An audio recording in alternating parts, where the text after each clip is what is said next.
तो की हाल चाल छै यो मिथिलावासी सब? आइ बौआ के सुबह सुबह लंच कविता तैयार कर रहल यऽ। कविता की तैयार करे छियै बौआ सबके लंच? की सब बनबै छै कविता?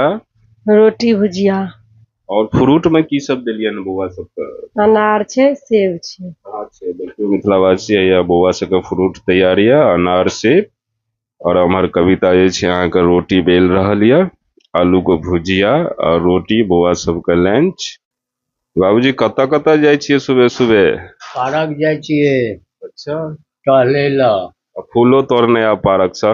हाँ, मीनू बाबू सुतल हैया, अब मीनू बाबू के उठायब। सप्रियम बाबू हमर सुतल यऽ, सप्रियम के उठायब। सप्रियम उठू बेटा, सुबह भ गेलै, 6 बाजि गेलै। मीनू बाबू जल्दी उठू, अहाँके फेवरेट लंच बनैया आलू के भुजिया रोटी।